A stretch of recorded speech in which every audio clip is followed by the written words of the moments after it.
Hello, how's it going? This is Dr. Keith, the vegan naturopath, with you again for another episode of our quick wellness news nugget. This episode, we are looking at an article from CNN entitled "Drinking 2 Sweetened Drinks Per Day. You could be doubling your risk of diabetes." It's an excellent article, I thought. The article goes on, it cites some research done over in Sweden, talking that basically broke down how you can increase your chances of developing diabetes significantly by drinking these sweet drinks. The article started off by talking about how drinking 2 or more sweetened drinks per day could greatly increase your risk of diabetes, according to new research, and it goes on to say how it could actually double it. Now, the study says that in the study they found that 2 or more 200 milliliter servings of sweetened drinks consumed on a daily basis were found to double the risk of developing diabetes. Then it goes on to point out how in the United States, or not just in the United States, but if you were to drink a standard 12-ounce drink that you can find in cans, and notwithstanding many people take these big gulps and drinks and many other different types of drink that is far more than 200 milliliters. Just a 12-ounce drink in a can is 300 milliliters. And so they found that just 200 milliliters of 2 of these drinks a day are enough to double your diabetes risk. And just a 12-ounce can, again, you're taking in 100 milliliters more than you would need to double your risk. So they go on to point out that this means just 1.5 of these drinks per day could double your risk.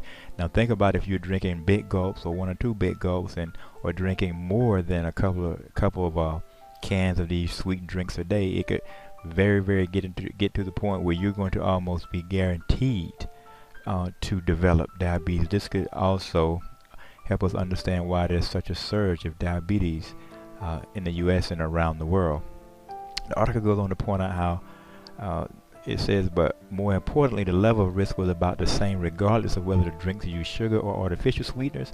So they go on to point out how choosing the diet option may make no difference. In other words, if you were choosing some type of diet drink or whatnot, it's really not going to make that big of a difference. In fact, some of the sweeteners, artificial sweeteners, not only will help contribute to you developing diabetes, but could also contribute to you developing cancer or some other disease. The article went on to say, not all studies have been able to look at sugary and artificially beverages separately, said Josephine Edwall Luffenborg, who is a nutritionist at the Karolinska Institute in Sweden. But she says it's getting more and more established that soft drinks increase risk of type 2 diabetes. Now they go on to point out the different levels of the risk in the article. But another interesting part I want to talk about in this article are the many forms of diabetes. We normally hear of type 1 diabetes, which is autoimmune disease, and type 2 diabetes.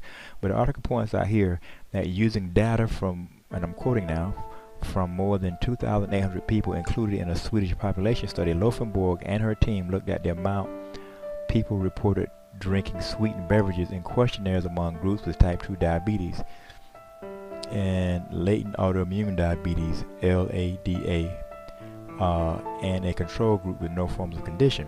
Now this LADA, or this latent autoimmune diabetes, is a form of slow progressing autoimmune diabetes that occurs in adults, which is similar to type 1 diabetes, where the pancreas cannot produce enough insulin, and some experts consider it a hybrid of type 1 and type 2 diabetes, which is very interesting. Now because of our significant increase of these sweet drinks and not exercising enough and some of the other things that we eat in our diet, now there's a new form, or they're calling a new form, called latent autoimmune diabetes, LADA, which they consider a hybrid of type 1 and type 2.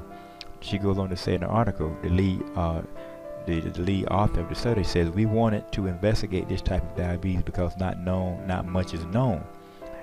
The article goes on to point out how type 1 diabetes is an autoimmune disease where the cells in the pancreas that produce insulin are destroyed and is typically diagnosed in children and young adults, whereas type 2 diabetes is related to lifestyle factors and causes the body to become resistant to insulin.